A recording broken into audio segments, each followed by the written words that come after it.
الحمدللہ رب العالمین بسم اللہ الرحمن الرحیم انما المؤمنون اخوہ صدق اللہ العظیم۔ حمد و ثنا کے بعد عزت و تکریم کے لائق معزز محتشم حاضرین، السلام علیکم ورحمۃ اللہ۔ ارشاد باری تعالیٰ ہے، بے شک ایمان والے آپس میں بھائی بھائی ہیں۔ حاضرین مجلس، حضور کی آمد سے قبل یہ جہاں نہیں تھا،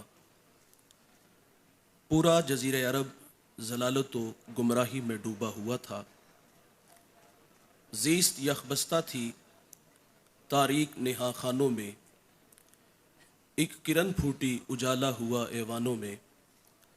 زہر آلود فضائیں تھی نمو سے یاری، آپ آئے تو بہار آ گئی ویرانوں میں۔ کس نے اللہ سے ٹوٹا ہوا رشتہ جوڑا، ان سا محسن نہ فرشتوں میں نہ انسانوں میں۔ انسان اپنے خالق و مالک کو بھول چکا تھا، اخلاقی قدریں زوال پذیر تھی، تقدس مآب رشتوں کا حیا کھو چکے تھے۔ میرے رسول صلی اللہ علیہ وسلم نے توحید کے جام پلائے، بھٹکی انسانیت کو ہدایت کی راہیں بخشی۔ اخلاق بحال ہوئے، دشمن دوست بنے، پرائے اپنے ہوئے۔ دوستو، وہ معاشرہ جہاں قتل و غارت کا بازار گرم تھا، جہاں ایک باپ مرتے وقت اپنے بچوں کو نفرت کا درس سکھاتا ہے کہ میرے بعد میرا بدلہ لینا ہے، جہاں ایک مرغی کا بچہ کسی کے کھیت میں داخل ہوتا ہے تو وہ اس کو کاٹ دیتا ہے، اور اس معمولی سے جھگڑے پہ دو قبیلے آمنے سامنے ہوئے اور پھر 40 سال تلواریں نیام سے باہر رہیں۔ اس جلتے برستے ماحول میں میرے رسول صلی اللہ علیہ وسلم امن، محبت، اخوت کے پھول کھلاتے ہیں۔ جو دیواریں کھڑی تھیں، میرے رسول صلی اللہ علیہ وسلم نے انہیں ایک تسبیح میں پرو دیا۔ آقا فرماتے، مومن آپس میں بھائی بھائی ہیں، اگر جسم کا ایک حصہ تکلیف میں ہو تو سارا بدن اس کی تکلیف کو محسوس کرتا ہے۔ اللہ کے حبیب صلی اللہ علیہ وسلم نے ان لوگوں کو جوڑ دیا۔ جنگ یرموک کے موقع پر جب مجاہد زخموں سے تڑپ رہے تھے، پانی کا کٹورا لبوں کے قریب کیا گیا۔ وہ پانی ان کی زندگی تھی، پانی جان تھی، اور ساتھ ہی قریب ایک اور مجاہد تڑپ کے کہتا ہے پانی دو، تو کہا میری جان کی کوئی مسئلہ نہیں، میرا دوسرا بھائی تڑپ رہا ہے، یہ پانی کا کٹورا وہاں تک لے جاؤ۔ یہ پانی ایک سے دوسرے، دوسرے سے تیسرے تک، اور کئی لوگ اپنی جان دے کر کے اپنے مومن بھائی کی جان بچاتے ہیں۔ اللہ کے حبیب صلی اللہ علیہ وسلم نے ایک خوبصورت اسلامی معاشرہ قائم کیا، اور اسلام سے جڑے رشتے خونی رشتوں سے زیادہ مضبوط ہوتے ہیں۔ لیکن وہ کیا کسی نے کہا تھا کہ اب کہاں ایثار و اخوت وہ مدینے جیسی، اب تو مسلم کو مسلمان سے ڈر لگتا ہے۔ کتنا خوبصورت معاشرہ میرے رسول صلی اللہ علیہ وسلم دیتے ہیں، لیکن آج ہم دیکھتے ہیں کہ ایک ماں کے 6 بیٹے ہیں، 5 خوشحال ہیں اور ایک غربت کی لکیر پہ کھڑا ہے۔ 5 آپس میں ملتے جلتے بھی ہیں، لین دین بھی کرتے ہیں، رشتہ داریاں بھی جوڑتے ہیں۔ ان بھائیوں کے پاس 5-5 کروڑ کا گھر ہے، اور ان کے دسترخوان پہ انواع و اقسام کے کھانے پھل ہیں۔ باقی بچ جانے والے یہ کتوں کے آگے ڈال دیتے ہیں، روڑی پہ پھینک دیتے ہیں۔ لیکن ایک طرف غریب کا گھر ہے، اس کے پاس اپنا ذاتی مکان بھی نہیں، اور وہ غربت کی لکیر پہ کھڑا، اس کے بچے نانے شبینہ کو ترس رہے ہیں۔ ایک وقت کا ہے، ایک وقت کا ہے نہیں۔ وہ اچار سے روٹی کھاتے ہیں، وہ لسی میں نمک مرچ ڈال کے اس سے روٹی کھا کے گزارا کرتے ہیں۔ حضور تو اتنا خوبصورت معاشرہ دیتے ہیں، لیکن ہم کہاں آ کے کھڑے ہو گئے؟ آپ ہجرت مدینہ کو پڑھ کے دیکھیے۔ رسول اللہ صلی اللہ علیہ وسلم جب مدینہ آئے تو ان لوگوں کے مابین رشتہ مواخات قائم کیا، ایک دوسرے کا بھائی بنایا گیا۔ حضرت ابو بکر رضی اللہ تعالیٰ عنہ کے بھائی خارجہ بن زید بنے، حضرت عمر کے بھائی عتبان بن مالک بنے، حضرت عبد الرحمن بن عوف کے بھائی سعد بن ربیع بنے، ابو عبیدہ بن جراح کے بھائی साद बिन मुआज बने और हजरत अली को करीब करके फरमाया हाजा अखी, ये मेरा भाई है। उन लोगों के माबैन मोहब्बत का रिश्ता कायम किया। जब रिश्ता मोहब्बत कायम हुआ तो फिर उन्होंने रिश्तों की लाज भी रखी थी, रिश्तों के जो तकाजे थे उन रिश्तों को भी उन लोगों ने पूरा किया था। ये मक्का से जब मदीना आए थे तो ये अपना घर बार मालो मता सब मक्का छोड़ आए थे।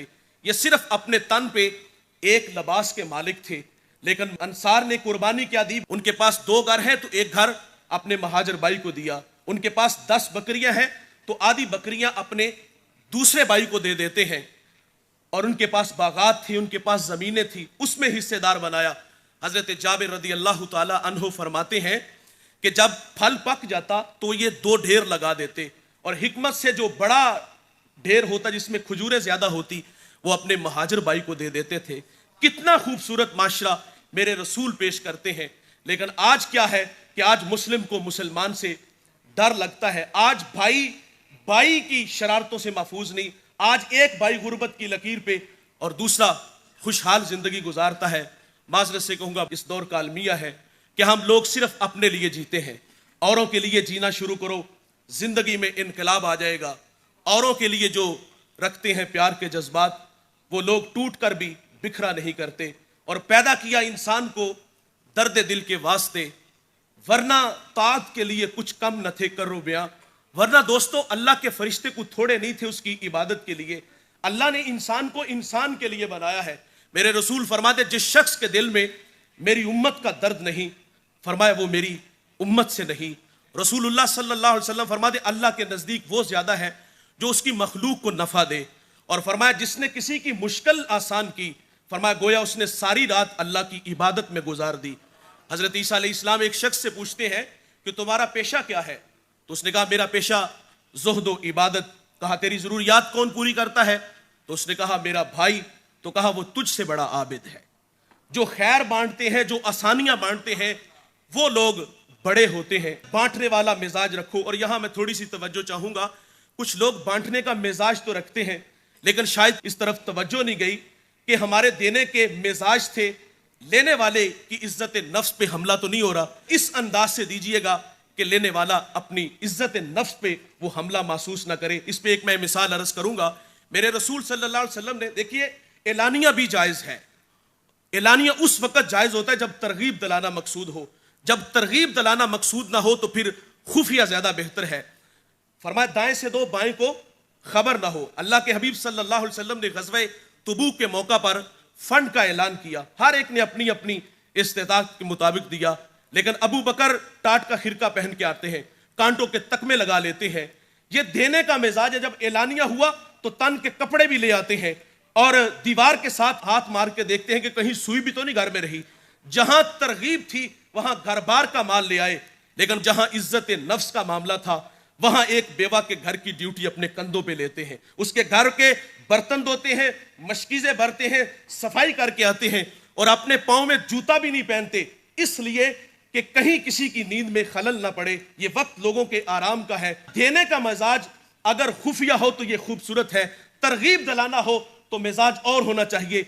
लेकिन हमारे यहाँ मिजाज ये है, हम समझते हैं नेकी वो होती है जो दिखाई दे। मैं सादकाबाद में एक जगह हाजिर हुआ तो सेठ साहिब के पास हम बैठे थे, तो मुझे फरमाते कि मेरे दस्तरखान पे रोजाना 200 लोग खाना खाते हैं। मैंने कहा अल्लाह जजा दे। और साथ फरमाते एक दफा मैं वहां खुद चला गया इस गरज से कि मेरे मुलाजिम मेरे मेहमानों की इज्जत भी करते हैं या जो मिजाज आजकल चलता है उस तरह है। तो कहते जब मैं वहां पहुंचा तो उन सफ़ों में मेरा एक जमाती, मेरा क्लास फेलो भी बैठा था। कहते जब उसने मुझे देखा तो उसने नजरें झुका ली। यकीनन उसे अपना वो जमाना याद आया होगा कि एक फट्टी पे बैठ के पढ़ते थे, आज मैं गुर्बत की लकीर पे और ये कहां खड़ा है। ये बात करते हुए सेठ साहिब की आंखों में आंसू आ गए, होंठ कप कपाने लगे। मुझे मौका मिला, मैंने कहा सेठ साहिब कुछ दस्तरखान यार ऐसे भी बिछा के जाओ जिसमें अल्लाह के अलावा और किसी को पता ना चले। कुछ चिराग ऐसे जला के जाओ कि उसका फायदा आपको दुनिया में भी मिलेगा और मरने के बाद भी अल्लाह नसीब फरमाएगा। लेकिन हमारे यहाँ तसव्वुर ये है, हम समझते नेकी वो होती है जो दिखाई दे। कुछ गुमनाम नेकियां करके जरूर जाइएगा और वो गुमनाम नेकियां आपके मरने के बाद आपके जनाजे में इकट्ठी हो जाए।